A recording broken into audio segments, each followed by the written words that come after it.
I think they try to the color of your hair. And all I wanted to know. Why you sound drunk, Jeff? Oh yeah. Good morning. What's going on, people? On Point Experience. Let's do a quick roll call. What's up, party people? This is your boy Will Jameer Townsend in the building. Good morning. Good morning. And to your left, Mayor Broomberg, JB in the building. Sitting next to the boss in the hot seat, Shetty Will. Good morning, everybody. There it is. And over here in the rear, Queen Dream. Thank you for tuning in to the On Point Experience. She sounds so sweet. I know. Yeah. And this is Yas Hurston, and welcome. As you know, you can tune in every time, every week, every Saturday, 9 a.m. to 11 a.m. Call us at 929-227-4646 or watch us on our Facebook page, On Point Experience, as well as our website, www.onpointradioshow.com. And as always, On Point Experience brings us real people, real talk, and real life. Hey, what's the 411, hon? Yeah. I got it going on. Hey, yo, I got it going. You know what time it is, people. Good morning. What's the 411? A lot going on in the news today. Yo, I got it Definitely going this on. week. So I want to pass the ball to my man Broomberg right here. Oh, I get it first? Yeah, baby. What's up? So It's tell all me, good. what's been going on in your week? Man, you know, every day in this in our society is always interesting. But, you know we have a very interesting individual in office right now. But there were two pieces of legislation that were signed that were pretty interesting, right? Number one, he signed the federal farm bill into act, right? And why that's huge is because it allows the growing of hemp to be legal in all 50 states. Before that, there were major challenges with that, but now the federal farm bill allows individuals to grow hemp throughout the nation. So that's on the federal level. So obviously things are changing, and obviously since Jeff Sessions is out of office, that's why that moved forward. But that's huge in terms of where we're moving to in society with medicinal marijuana and things of that nature around the corner. Another thing he signed into act was the first step. Let me make sure I get that right. The First Step Act for prison reform. So some people say that it didn't go far enough. I'm sure we'll have some other folks on the panel that and future guests here in a few minutes that would love to hear some feedback. But what it does, it's only on the federal level. It's they say it's about 2.1 million people obviously in prison. This affects about 181,000. So it's certainly not on a large scale, but it's a start. And just why it's huge, just to give you guys a couple of points on what it actually does, it says it reduced the disparity between crack and cocaine sentences. You know, if you were crack and cocaine, you know, you got incarcerated different type of sentences. So they says about 2,600 inmates might be affected by that. They're going to ease the mandatory minimums on the 3-strike rule. Also, they say inmates can get good time credit up to 47 days a year if they've been doing good time. And they say that there might be some individuals that be 4,000 people released the day that this goes into effect. And obviously the key to, they're going to put more individuals the ability to participate in vocational and rehabilitative programs. More individuals released into halfway houses and home confinement as opposed to spending many years in prison. There's an initiative to move these individuals, inmates, closer to their homes, so easier for family members to actually visit with them. That has been an issue. And more leniency for women prisoners and those who are pregnant. So that was the First Step Act that was signed into office. It was a bipartisan scenario. So you had a lot of Republicans and Democrats that jumped on the bandwagon. Some say it doesn't go far enough, but it is a start. So that's what had happened. That's what's up. I like that. Well, what happened is I just want to talk about sports, really. I really don't talk that much about sports. Dallas Cowboys. So I just want to say, Horrible subliminal. well, Go ahead. being an Kill athlete, somebody. That's what makes me want to. being an athlete, it's a lot of stress on the body. You got to do, weight training. Of course, you are dieting, and just the fact of the stress factor of competing. The level of stress, it goes through the roof. Well, Boone, New Jersey. I don't know if you guys know where that is. That's South Jersey, as far as Atlantic City area. A young man was actually stopped in the middle of a wrestling match, which I actually seen the video as it was happening. Well, not live time, but after it happened. And he was competing, and what happened was the referee told him to stop. He could not compete. Oh, I saw that. They had to cut his locks. I'm really offended by that. And now mind you, this is the highest level competition. Is actually, I think it's a championship fight. Now, that's important. I want you to remember that, because he's been wrestling the whole season with a headband and with locks. So this ref told him either he forfeits the match or he cut his locks. So the embarrassment of having someone there at the match cut your hair to compete, I think the stress level goes up. But the disgrace to me was there were people there that actually thought that was the right thing to do. Now, of course, I'm not going to mention, well, I will. This is a young man of color. He's a junior. He went on to win the match, but of course he was hurt after the match. And my thing is, I would like to get you guys, if you guys don't know about it, I want to get you guys' opinion on it. But the referee, he was also, back in 2016, he was quoted calling one of the refs an N-word. In actually a pickup game, as a wrestling match. So I don't know if that's in the equation. I don't know if I don't want to make my own judgments, but I would like to get what you guys think about that whole situation. And this was during the match. This is during the match. They actually stopped him. I saw the article. Yeah, that's unfortunate. It kind of brings back to I yield to Shed, because you got to deal with the political and sports stuff. Right. But I think that it's interesting. It brings back to when we had the guest that talked about the cardiac arrest moment, whether to fight or flight thing and stay calm, and how to address this issue beforehand and after. Certainly, it had to be an embarrassment, but I would say that for him to endure that and then him to still win, he won. He didn't get beat, and at the end of the day, I would say your hair can grow back. So he had to decide what was the bigger picture for him, winning this match or keeping it real, as we see on a lot of shows. When keeping it real goes wrong, do you lose the match for the state of position and for your own mind, or do you do what you need to do to meet your higher goal? I agree. I think battles and wars are two different things. You have to definitely win battles. Yeah, win battles, and I think the young man definitely won a battle. But the thing that comes to my mind hearing this story is, where was his coach? Well, I was just going to say that his team and his coach was like, "Don't worry about it. But yes, you can win. You can get your hair back. Listen, go out there and kick some butt. Go out there." And his teammates were behind him. Yeah. That kind of gave new life to him, because you saw his spirit was crushed until his teammates of all colors joined in and was smacking him. You know how we do when we really riled them up, and then of course he went on to win. Hey, I'm a proud coach. I've been in the industry for numerous years. I can't think of a situation where I've been in something like that, but I think if I were faced with something like that, the first thing that I'm doing is coming to the defense of my kid. That's my job. I'm obligated to do that as a coach. Right. In particular, for the fact that he's been wrestling all year, and no one has had any issues with it. That was my at that point, we put the onus back on the referee. Like, you need to provide us documentation as to why his hair is an impediment or impeding his opponent from being able to beat him. They have to wear certain head guards, and his hair, they said his hair was a little too long, just a little bit longer than what the head guard support was. Right. But as you said, to stop a match. Yeah, that's. I mean, there's some problems there. That's a huge thing. I think it speaks volumes. Number one, as to the character of the young man who had to sit there and experience that disgrace, but more, I think it speaks more volumes to the referee, and the type of person that he is, and his insecure ways of come back to what he thought was harming a kid, and doing that.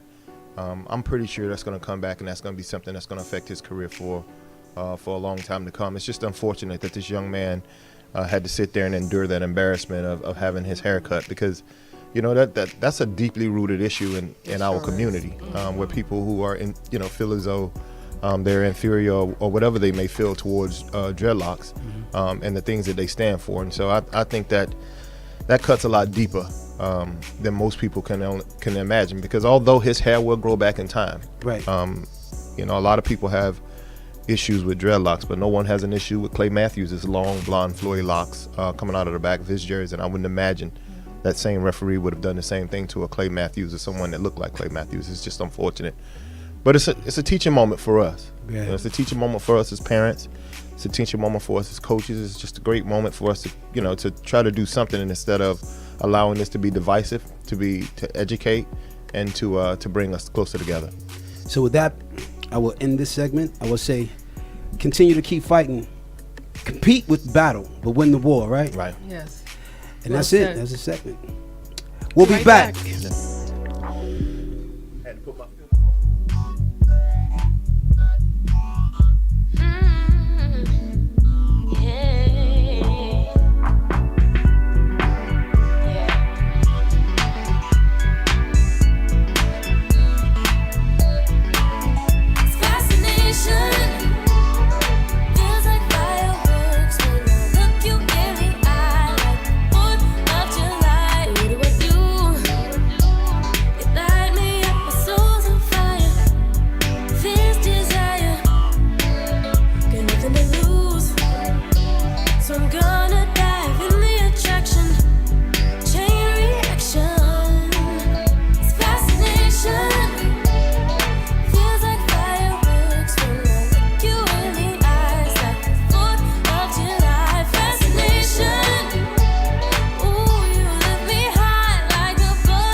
Fascinated, I can't exaggerate it. You know I'm nothing like the dude in the past you dated. See, your love was a drug, left cash you dated, and you schooled me to your love till I graduated. Came up like, oh man, young boy had to get with the program. See, I ain't know nothing about the romance, from living the fast life to the slow jams. Oh man, I be the dude that you need in your life. You had a man wasn't treating you right. You had a man wasn't treating you right. Yeah, he had you on lock, I'm the key that you like. Oh yeah, unlock the door, I do it big. I'm the guy who should call. If anything you need, never exaggerated. One thing about me that would be fascinating. We'll roll, we got one. No doubt. Cash for Harlem. Let's Fascination. Worldwide with the vibe. Ooh, you lift me high And like why? a buzz. Now I'm gonna float on and on. It's fascination. Floating on. Feels like fireworks. I look you in the eyes. I see you, baby. Love to life. Fascination. So the vibe over Lift there. me high like a Work. buzz. Now I'm gonna Yeah. float on and on. Come on. Ooh, I don't know. You're listening to On Point Experience. And you just listened to Will Robe with Fascination, speech impediment, featuring Cash Flow and Harlem Trinity. Big shout out to those who are not here, and such as Ray, and Curtis, Microphone check, and D Nasty. Yes. I don't know who else I'm missing. Yana listening from afar. So this is the time period we are joined by our guest, and we'll introduce him accordingly. But this is the time period where we're going to talk a little bit about 2019, of where we are thinking about how we want to be better. So I don't know who wants to start. And Shawn, if you want to chime in as we've done, you can do that too. Got it. But we'll do an official. You sat here a little earlier, but we love you. We love you, but it's Thank okay. It's all right. I don't. Back at you. Feel free. Feel free. So let's kind of go around and talk about in 2019. How is it that you'd like to change the world? Jeff, you want to start? Wow. Well, it doesn't have to That was a be Magic your Johnson. world. Is Change the world. The world could be your world, Yeah, or yeah. Well, a you larger know. scale. Well, they say in order to change the world, you got to change yours yourself. first, right? That's right. Anything that happens on the outside has to manifest itself on the inside Inside. first. So, for the last couple of months, the last year or so, my partners and I, we've been traveling, trying to forge into a certain industry, and I'm proud to say that we did a soft launch for our TrueScience.com, which gets us into the CBD industry, tinctures, water, all different types of creams and stuff. So we're pretty excited about that. Not only what it can do from the health perspective, the opportunity perspective, the people that we could employ. So anytime you're in business and it moves forward, and you're able to reach out to some other individuals and impact some folks, which we seen, we just came back from the Bahamas, and there's opportunities out there for people that want to kind of rep some of the things that we're doing. And then obviously, we're going to jump back into the nonprofit world. So we're pretty excited about that. Talk to some of my colleagues on some things that we can do in reference to that. So it's all about kind of making strides forward and giving back a little bit. So I'm extremely excited about some of the opportunities that forge ahead in 2019. And then I'll end on this note. We all know, I'm not big on New Year's because it's only a second between December 31st and January 1st. And there's seconds passing right now. So it's just about us making a decision to do something. Every day could be a new year if you really wanted to. So it's all a mental state of mind. So we're excited about what's going to happen in 2019. So, Brother Will. Yes, sir. How are you going to change the world? Well, I'm going to open up the same way I closed it. Pretty much each one of us have 24 hours. I plan on using my 24 hours in a very positive way, giving back to my community, creating platforms like I've been creating for our communities. Also, for my own personal, trying to close on this doggone house is a piece of work, bro. Just that, and just being a better person, being a better man for my family. As life goes on, you realize there's certain quarters. I'm in the third quarter of my life, and I realize, family is everything to me. My lady is everything to me. I've learned to appreciate life because in these last 2 weeks, I realize it's really not promised the next day. That's right. So we have to cherish those that are around us. You're making me cry like the whole Yeah, time. it's very emotional. I came here emotional, and we just have to cherish those around us. Yeah. And so I plan on doing that in 2019 more. Excellent. Oh, before I get emotional. I know. Will is just deep today. Oh, Sorry. It's God. very deep. Yeah. I appreciate it and I love it. I plan on a lot of more self-reflecting. I know a lot of people spend a lot of time talking about what other people can do better and what other people can do for them, but more so what can I do for myself and how I can improve myself to then spread that abroad. I want to get into a lot more charity work too, like not so much like donating money, but donating my time, which is way more valuable. There you go. Yes. I want to get to this youth, get to in their heads, and because it's like you said, a lot of people are being lost, and I think we can prevent some of that by education and showing love. Yes. Love. Good deal. I want to echo many of the sentiments that have been said here in the sense of bettering myself. I want to get back to my roots, get back to the things that my mother raised me to be, that my father taught me to be. I want to get back to being a better son, a better brother, a better father, a better uncle, and I want to focus on me. In particular, my health, because as we know, like my brother said, I'm in the third quarter of my life as well, and I think a lot of times we put the onus and the focus on a lot of other things, but if we can't be healthy, we can't be here.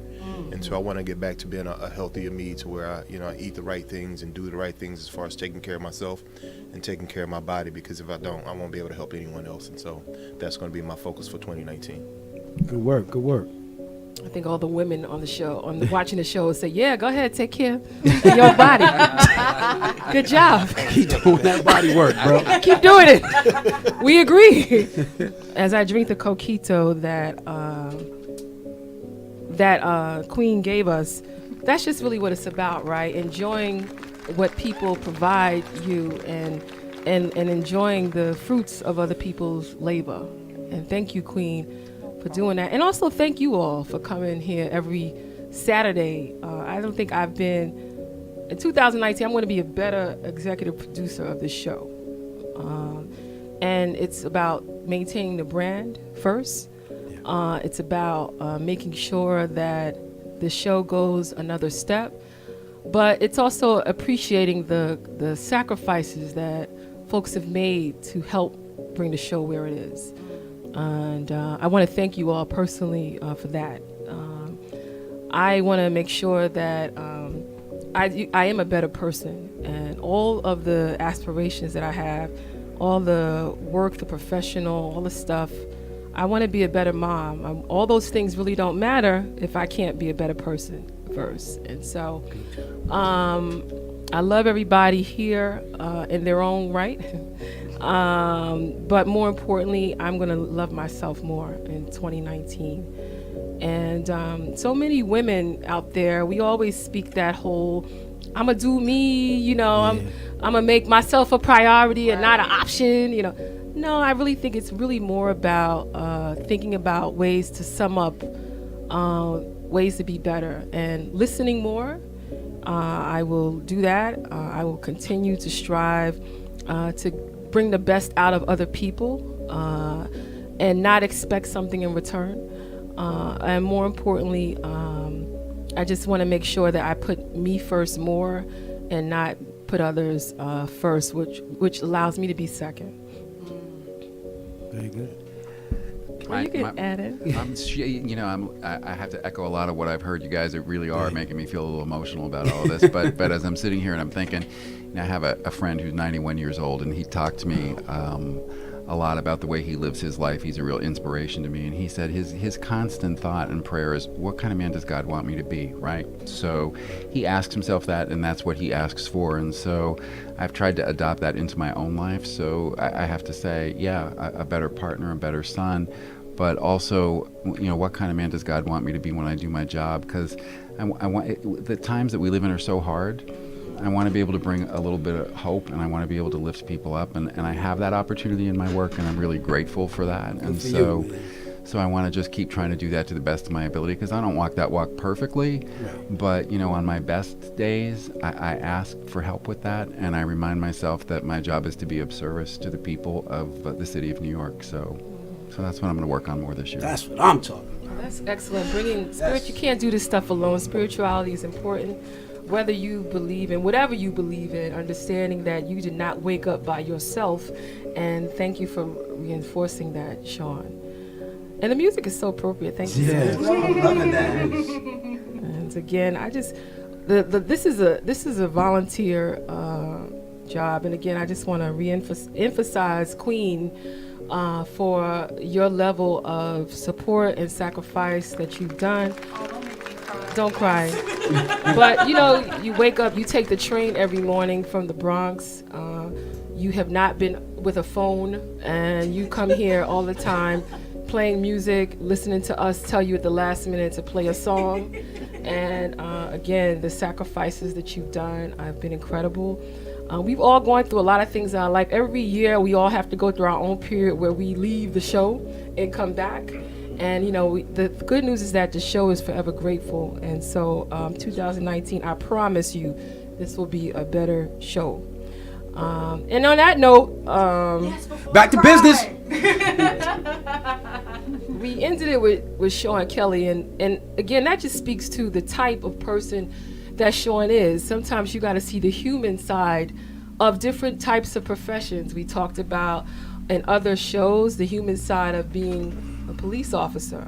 We've talked about the human side of being a lawyer, and also the human side of being an athlete. But Shawn T. Kelly is a judge, and he has worked in criminal and civil court for quite some time. He's the acting justice of the Supreme Court, but many a times we feel that because the color of our skin, we automatically have been given a divine path of how we live our life. Shawn Kelly was raised by a single working mother and is the first member of his family to graduate from college. His life, professional background, community service has left him with a deep sense, which we've seen, of fairness and compassion and commitment to equal access to justice. It's not easy to deal with this type of situation, and I just want to share that his election 6 years ago has allowed him to serve in various courts. He sat in certain parts, specializing in commercial landlord-tenant and no faults, civil courts, domestic violence, human trafficking, and trial assignments. There's a lot of things you've seen that impact our communities today. I don't really see where you went to school, but I guess you went to law school, right? That might be in the other document. Tulane. And so, and big shout out to Louisiana folks out here. But I want to commend you for the work that you've done, Shawn. And I know that this is also a political world, being a judge. But I also want to say the work that you've done, sincerely not for the votes, but just for the fairness and for the change of our overall community. And welcome Shawn T. Kelly to On Point Experience. Yeah! Thank you. Good to be here. So as you know, when we interview, we interview judges a lot on this show. We've interviewed quite a few, some of your friends. And we recognize that there are certain topics that we really want to ask you, but we know we can't. We really want to know some things, but we know we can't. So we're not. So just put that on the map. But why don't you start off by telling us a little bit about yourself and really, why did you want to become a judge? What made you want to do that? Your origins. It took me a while to come to that. I kind of came about this the long way around. I grew up in Pennsylvania in a small town, and I've talked a little bit about this as I got elected and got to know people. But it was I was raised by a single mom. I was also a gay kid in a small town in Pennsylvania in the 70s, and it was not. Which was so popular then, right? Yeah, right. It was really oh my God! Yeah, it was really popular. So I ended up dropping out of high school at 16 because I could not deal with pressure. Daily beatdowns. Really, it was more than pressure. It was So more than forget the pressure, pressure, right? You can walk into school, but so many times with people literally spitting in your face and punching you and treating you like that until you say, I can't do this anymore, right? So I went to work full time. I always knew that I wanted to get an education, but there was at some point in my life I thought, I can't do this. I can't go to law school. I can't do the things I want to do because people who drop out of high school just can't do that, right? And came to learn that was a story that I was telling myself more than anything. I mean, there were plenty of people that wanted to tell me what I couldn't do or what I wasn't capable of or what they thought I should do. But what I came to learn was the most important voice was my own, right? And once I got out of my own way and decided I could do this and went for it, things sort of fell into place. And part of the reason that I wanted to do this was, I like the problem solving and I like the helping. I like figuring out, when there's a conflict, what is the answer? How do we get to the other side of it? How do we sit down and how do we figure that out? So if that's good as a lawyer, that's awesome as a judge, right? Because you really get to take it the broad view, and you really get to act as that intermediary to try and come up with a solution that works for everybody. So it just really spoke to me. It took me a while. I was a federal public defender. I was a union attorney. I did a lot of things. But as I grew in the profession, as I saw that that's really where my passion and where my heart were taking me, like where are the solutions and where are the answers, the answer just came clear to me what I needed to do. That's interesting because a lot of people, when they think judge, from what we see on TV, we think punishment. We think something negative. And you just got a completely different outlook on it, that it's a problem-solving scenario for a lot of people, and we don't perceive it like that. But I see a lot of what you've done was in like the landlord-tenant court arena. A little bit, right?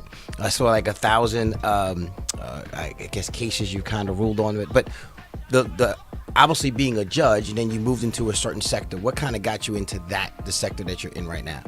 Well, if you're fortunate as I've been, you just get asked to do different things, right? So everything that I've done since I've become a judge is because the administrators have said, will you go here or will you go there? And the answer for me is always yes, right? You get asked and you step in and do it.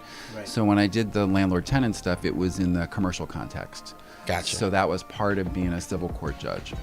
Oh, I saw. Actually, I saw guardianships. I saw a guardianship lot of that as well. was. That's what I meant. I did that for the last year and a half, and that's for people who are adults that don't have the capacity to kind of make decisions for themselves. So older people with cognitive issues, with dementia, with things like that. Now, in those cases, I also dealt with the landlord-tenant issues, and so that was really that was tremendously fulfilling work because you got to really help people, right?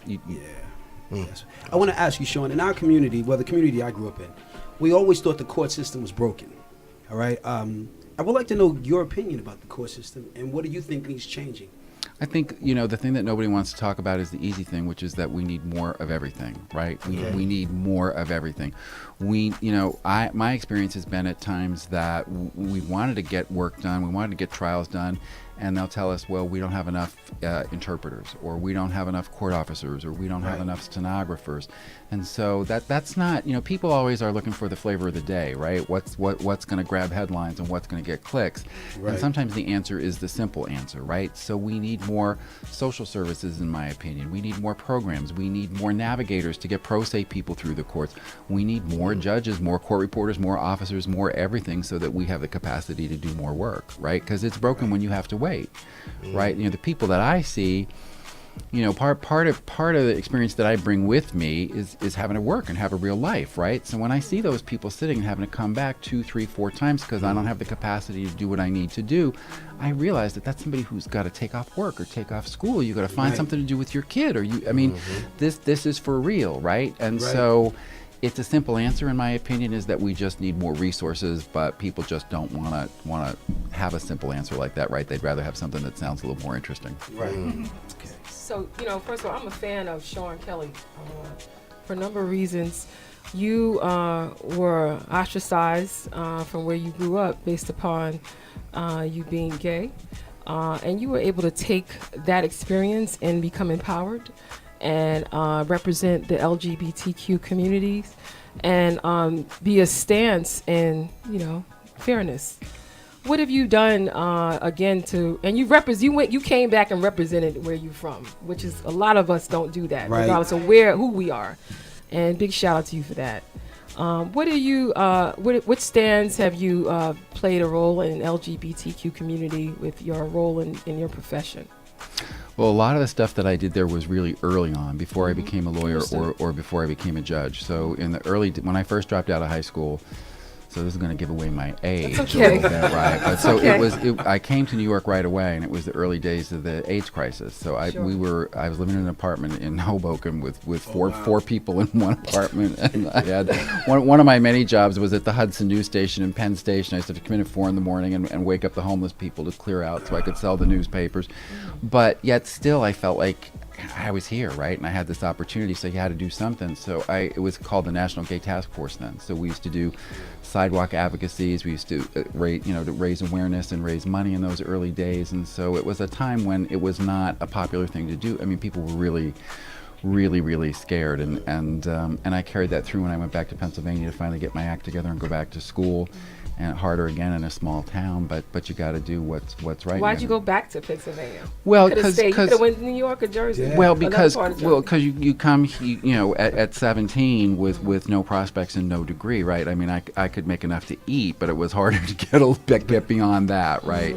So I finally knew I had to get back into school. And so you went home. Went home to get myself back in school. Right. Oh, I see. Right. Yeah, you didn't have to pay rent or anything like that. Well, no, that's not true. I didn't move back in. Oh, you didn't but move I went back. But I had more support around me. I had more friends. Sure. Right. Exactly. That's important. Yeah. I want to ask you. You've been through so many different lanes, right? I just want to know, what is your definition of hard work? Because it's it means differently to everyone else. I want to know because you came through, of course, the gay community. You told us, exposed to us exactly how you was treated in school. So that had to create a certain type of focus, right? And then, of course, in the justice system. So Give me your definition of hard work. Hard work is work that challenges you and makes you grow, right? Because for me, and I've done all kinds of physical work. Like I said, I sold newspapers in Pennsylvania Station. I have cleaned bathrooms. I have worked in restaurants. I have waited tables. I have, like, physical work is one thing, but the really hard work is that, I think, which makes you grow emotionally, spiritually, and mentally. Challenges you to go outside yourself and move beyond and do more than you thought you could do, right? Take that leap of faith and really push yourself. That's hard work. You know, the older I got, I used to think that courage meant that you weren't afraid, right? It meant that you didn't shake inside and you didn't feel nervous and you didn't feel anxious. Right. What I came to learn is real courage is being afraid and doing it anyway. Yes, Do it that is anyway. true. Yes. Powerful. I have one question for you. I don't see you as a gay man. I see you as a man because I think that labels are something that people stick to and sometimes can make you make a decision that shouldn't be made.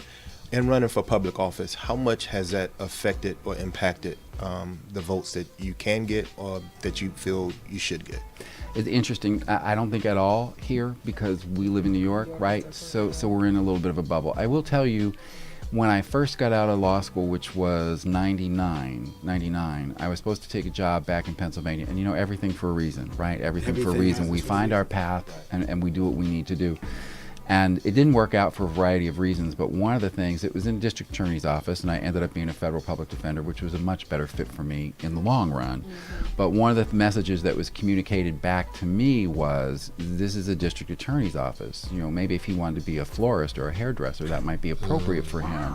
Right. And I'm thinking to myself, after everything that I pulled myself up, you know, and got my education and went back to school at night, so it's not that it's not there. It's not that it's not there. It's just a little more under the radar, I think. So, unfortunately, you know, I am a Democrat and I'm running as a Democrat. In the Democratic Party, I don't deal with that at all. But I like to wear rose-colored glasses occasionally, but sometimes you have to take them off and be in reality about what the world is really like. It's unfortunate that we live in a world like that. Yes, it is. So, you're running. Can you explain to us what the responsibilities are for a Supreme Court justice as opposed to what you're doing? I know you're acting, but you explain to people what you've done, what you're doing now, and what your responsibilities are, and what you expect to accomplish once you get elected. The Supreme Court is a court of general jurisdiction, we call it, but it's statewide, and so it's really any case that you can think of when it's brought in the first instance. Civil court is sort of a New York City thing. It's unusual, but we're so big and we're so busy here. Civil courts are, in criminal court, it's the misdemeanors, whereas Supreme Court would be the felonies. And on the civil side, it's any case in controversy under $25,000, and Supreme Court is anything. Could be under, could be over, could be anything. So you really have an opportunity to do all kinds of different work, right? We deal with juvenile justice, we deal with matrimonial law in the Supreme Court, we deal with commercial issues, so it's a wide range of things. The jurisdiction is also statewide, so you could sit anywhere in the state of New York and you can be promoted. As a civil court judge, I could not be appointed to any of the appellate courts. Only elected Supreme Court judges can be promoted in that way. You cover a wide variety, just mentioned, you know, different types of court cases. How do, you know, and for most of us who have maybe one business, it's hard enough staying abreast of one topic. How do you find the time to stay abreast of so many laws change consistently and it's a wide variety of things you cover? How do you do that? A lot of different ways. I mean, you try and read every day and keep up. We get judges get the Law Journal delivered every day because if there's breaking news, right? If a big law is changed, it's going to be the headline, and you're going to know that's going to clue you in. You better do some more reading and some more homework. I also have a court attorney who helps me. Who, when I hired her, people said, "What are you looking for in a court attorney?" I said, "Somebody smarter than me," right?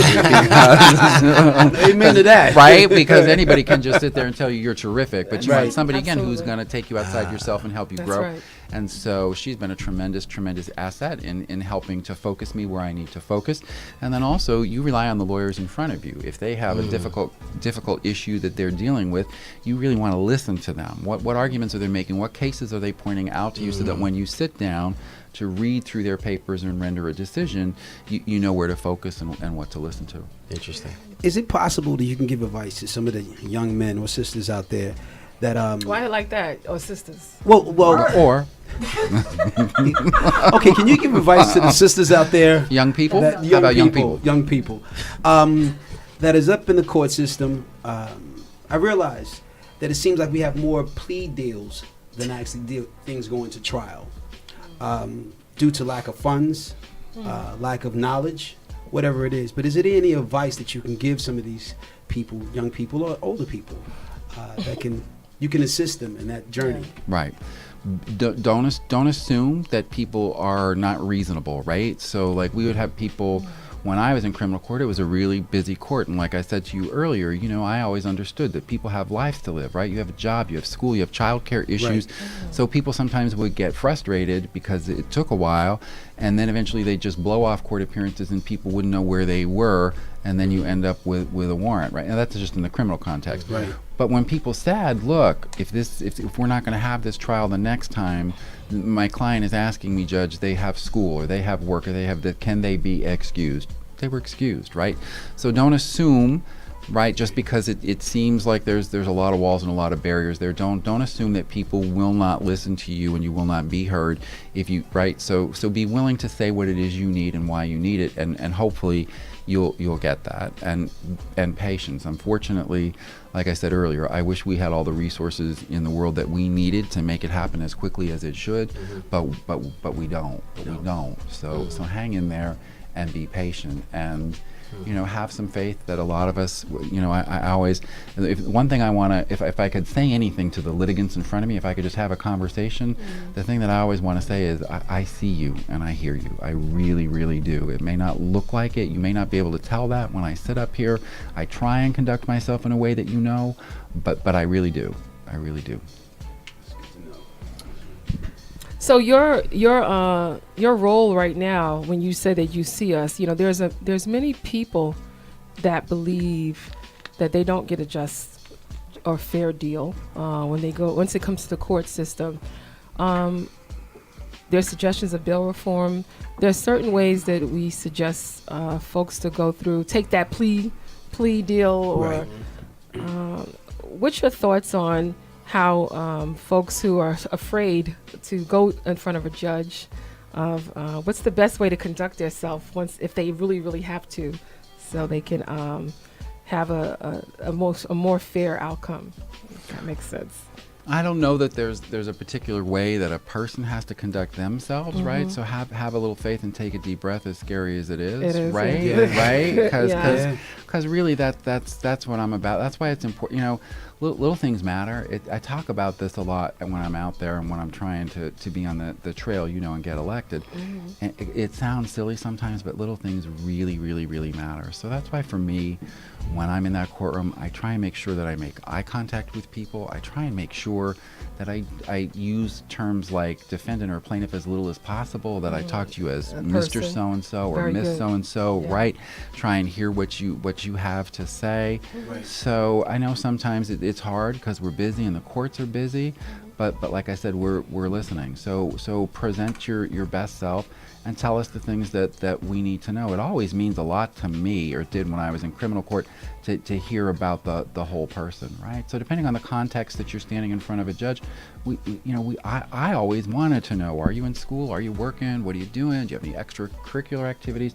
Those are all important things to know. So I want to know a little bit about you. I want folks to know a little bit about Shawn Kelly. So I'm actually he just laughs. Right, now I'm scared. Catch 22. Right. So what do you like to do in your spare time? I like to cook.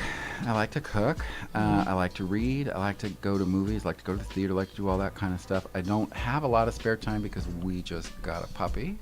Oh, you do not have spare time. That's like another child. What's the name of the puppy? The puppy's name is Scout. Big shout out. Oh, here we go. Put a picture up. OMG. I turned it off. You turned it off? Oh, you turned it off. You know I have pictures. I know you do. No, I have. He sent the video. I'm like, thanks. I want to ask you. Just one more question I wanted to ask him. What's your sign? Virgo. I'm right on August 23rd, so I'm right on the edge. Yeah. What kind of music do you like?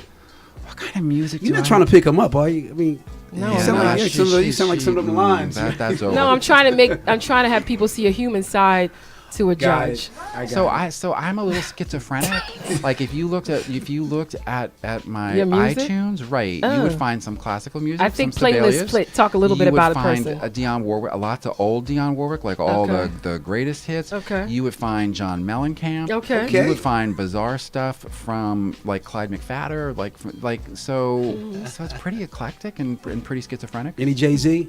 No Jay-Z. But I've seen him do the electric slide. Oh, okay. You're in. Maybe I don't know if that's because you were running, but you do a good electric slide. I would say a little bit. I learned how to slide out. I want to ask you.